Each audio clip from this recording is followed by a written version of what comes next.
Greetings everyone! I am Juliene Pereña, the leader of the first group.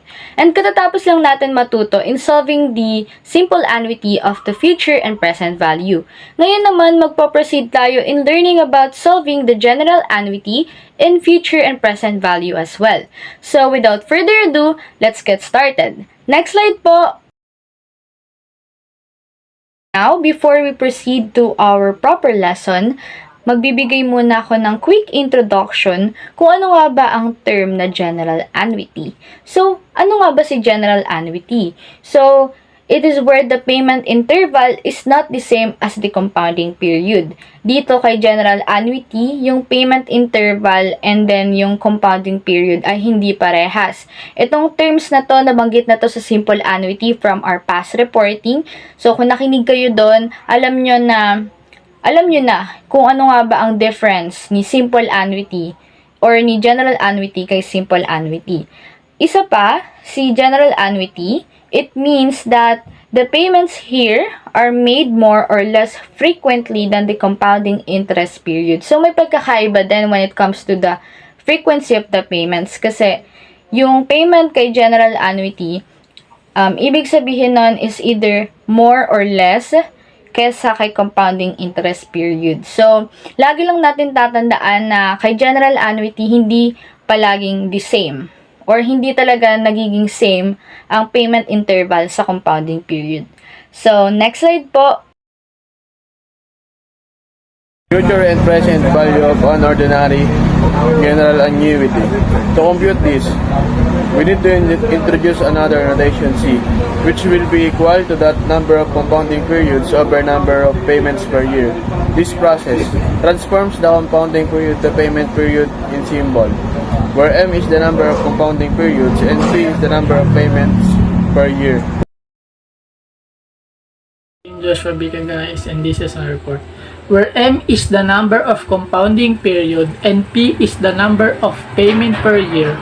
After getting the number of compounding period per payment period, we solve for the value I2, which is the equivalent periodic interest rate per payment period. This can be solved by the following formula. Next slide po. We will use this value in the following formulas. These two formulas are for finding the future value and present value of an ordinary general annuity. Here we have the future value of an ordinary general annuity and present value of an ordinary general annuity. It is important to remember that since payment interval does not match the compounding period, the value of n, the total numbers of payments, will now be calculated as follows. N equals T times P. So, as you can see sa slides, these are the formula for the future value of a general annuity due and the present value of a general annuity due. So, after learning about the formulas, now let's give it a try. So, as you can see sa mga screen nyo ngayon, ito yung mga given na nakuha mula dun sa problem in finding the general annuity. So, una is isusulat mo muna yung mga given para hindi ka malito, syempre. And next naman is to find the values of the new notations in the general annuity. So, hindi to makikita sa simple annuity, but in general annuity lang. So, unang hahanapin na value is si notation na C, which is makukuha natin by using the formula M over P, which is equals to 4 over 12. Then, divide natin to. So, magiging 1 over 3 or 1/3. Then, next naman nahanapin natin na value is si notation na I sub 2. So, makukuha natin yan by using the formula 1 plus I raised to C minus 1. So, papalitan lang natin yung value nito. So, magiging open parenthesis 1 plus 0.00625 close parenthesis raised to 1/3 minus 1. Then, I sub 2 ulit equals to, ipagpa-plus natin si 1 tsaka si 0.000 and the rest. So, magiging 1.00625 close parenthesis raised to 1/3 minus 1. Then, next naman is si 1.006 is i-raise to 1/3 natin. So, magiging 1.002079790008 minus 1. Then, next natin gagawin is ima-minus lang natin dun sa natitirang 1. So, magiging 0.002007790008. So, ayan na yung magiging I sub 2 natin. So, after nating makuha yung value ng mga bagong notations na yun is magpo-proceed na tayo dun sa long solving. So, napaka-importante na malaman or makabisado yung mga formula na gagamitin para alam mo na agad kung ano yung gagamitin mong formula. So, dito sa problem na to, ang gagamitin is yung finding the future value of the general annuity. So, ang gagamitin natin formula is capital letter R, open bracket, 1 plus I sub 2, close parenthesis, raised to n minus 1, close bracket, over I sub 2 again. Then, papalitan lang natin or substitute the values to the formula. So, 1.5, which is the regular payment, open bracket, 1 plus 0.0020790008, close parenthesis, raised to 98 minus 1, then I sub 2. After nun is kukunin natin or ipagpa-plus natin si 1 plus 0.00. So, kukunin natin yung sum nito. So, ang magiging sagot is basically kung ano lang yung pinlas mo. Kapag gumamit ka ng calculator, lalabas lang din agad. So, magiging 1.1048270035 then minus 1 natin. And then over the I sub 2.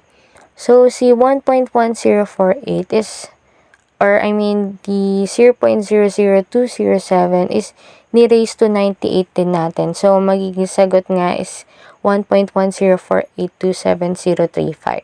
So, ang natitira na lang is si minus 1. So, yun yung next natin gagawin. Si 1.1048270035 is ima-minus 1 natin. So, ang magiging sagot is 0.1048270035 over the I sub 2, which is 0.00807,900. So, tandaan nyo lang, ang gagawin lang is addition, then erase to kung anong number yon, then minus 1, then sunod na gagawin is ipagde-divide na si yung nasa taas at yung nasa baba.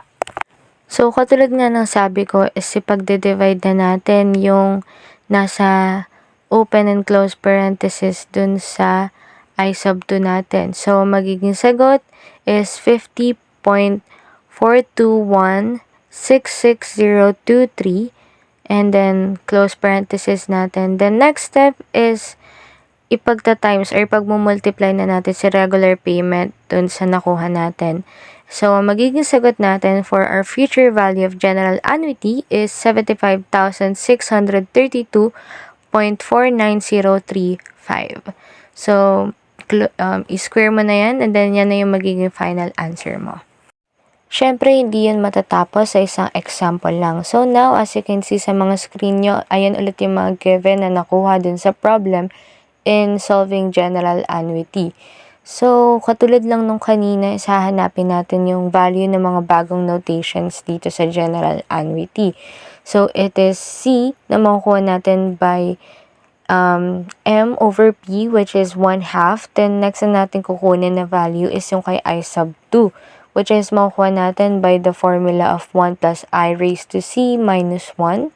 C raised to C yung kakakuha lang natin kanina. So, substitute, magiging 1 plus 0.055, then raised to 1/2 minus 1. So, magiging sagot natin dahil ipagpa-plus natin si 1 plus 0.055. So, magiging 1.055 raised to 1/2 minus 1. Then, next natin gagawin is i-raise natin to 1/2 yung nasa open close parenthesis. So, magiging 1.027131929 minus 1. Then, ima-minus lang natin. So, si I sub 2 is 0.029131929. Then, next na natin gagawin is use the formula. So, ang gagamitin nating formula once we analyze the problem, it is the present value or finding the present value of the general annuity. So, ito yung formula nun. So, kailangan talaga nating tandaan kung ano yun. So, regular payment, open bracket, 1 minus open parenthesis, 1 plus I sub 2 close parenthesis, 1 minus n plus 1 over I sub 2. Then, substitute natin yung value nung nasa formula na ginamit natin. So, si regular payment is 5,000. Then, 1 minus open parenthesis, 1 plus 1 plus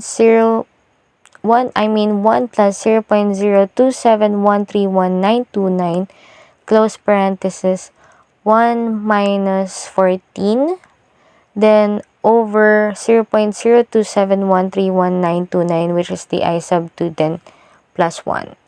Then, next natin gagawin is isusulat lang natin ulit si regular payment.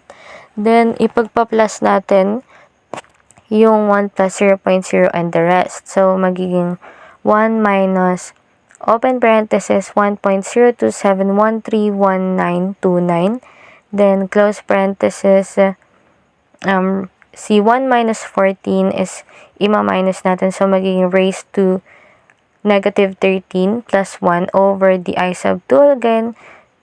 So, ang next part ng solving natin here in general annuity is yung nasa loob ng parenthesis is i-raise to negative 13 natin. So, magiging format na is yung regular payment, then 1 minus 0.706088297, then over the I sub 2, which is yung kanina lang din, 0.027131929, then plus 1. Close bracket natin yon. Then, next is rewrite the regular payment, 5,000. Then, ang next natin gagawin is si 0.70 and the rest is ima-minus 1 natin. So, magiging 0.293911703, then over I sub 2 plus 1. Then, next natin gagawin is si 0.29, i-divide natin kay I sub 2. So, magiging 5,000, then open bracket 10.832687 plus 1, then close bracket. Then, next natin gagawin is si 10.83, and the rest is ipag-a-add lang natin with 1. So, ang magiging sagot is 11.832687 Then, the last part of the solving is si 5,000, imumultiply natin kay 11 point and the rest. So, yun na yung magiging final answer ng present value in general annuity. So, magiging sagot is 59,163.44 or 44. Then, i-box mo na yung answer, then yan na yung final answer mo. And that's a wrap again. Tapos na ang lesson 1 and lesson 2, which is the simple and general annuity. So, I hope you guys learned something from my group, which composed of yours truly, Creezyle Santiago, the assistant leader, Vladimir Visario, Cuhr Pelisco, Joshua Cagais, Izzle DeGula, and Jhamaesha Delgado. Again, this is the group 1, and thank you for listening. Bye!